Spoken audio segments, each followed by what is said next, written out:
5ல ஆரம்பிச்சது 585ல போய் முடிஞ்சிருக்கு. அப்போ மல்டிப்ளை பண்ணிருப்பான்னு தோணுது. சரிங்களா? சரி. மல்டிப்ளை பண்ணா 5ஓட எதை மல்டிப்ளை பண்ணா 4 வரும். எதை மல்டிப்ளை பண்ணாலும் 4 வராது. 5 × 1 எவ்வளோயா? 5. 5ஓட 1 கூட்டுனா அடுத்த நம்பர் வரலாம். ஏன் 1 மைனஸ் பண்ணி கூட கொண்டு வரலாம்ல? இப்படியும் திங்க் பண்ணி பாருங்க.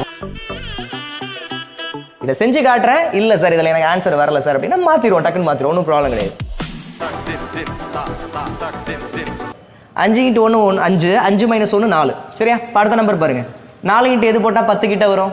4 × 1 தான் மறுபடியும் போடணுமா? கிடையாது. 4 × 2 போட்டா 8 வரும். 8 + 2 10. லாஜிக்க புடிச்சிட்டீங்களா? அவ்வளவுதான் என் விஷயம். என்னங்க எனக்கு ஒண்ணுமே புரியல. அதுதானப்பா எனக்கும் புரியல. அப்ப இது அடுத்த நம்பர் என்ன? 3. அப்புறம் என்ன வரும்? பிளஸ்ஸா மைனஸா? Yes, minus plus. அடுத்து என்ன? -3. புரியுதா? என்னோட யோசனை அப்படி போகுது. என்னோட இந்த யோசனை எப்படி மூளையை கழுவிட்டு போட்டுறதா எப்படின்னு எனக்கு தெரியல. ஏன்னா யோசனை அப்படிதான் போகுது. அப்ப 10 × 3 எவ்வளோ? 30. 30 - 3 எவ்வளோ? 27. அவ்வளவுதான். கொஸ்டின் மார்க் இருக்கிற இடத்துல 27. அவ்வளவுதான், முடிஞ்சு.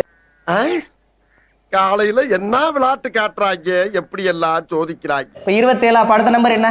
4 + 4. வெரிஃபை பண்ணி பாத்துக்கிறேங்க. 27 × 4. 7 × 4 28 8 மிச்சம் 2 சார். 2 × 4 8 + 2 10 சார். 108 + 4 என்ன ஆன்சர்? இது வந்து பண்ணுவதா வெயிட் பண்ணி பாக்குறீங்க. நமக்கு இது கிடையாது ஆன்சர். இதுதான் ஆன்சர்.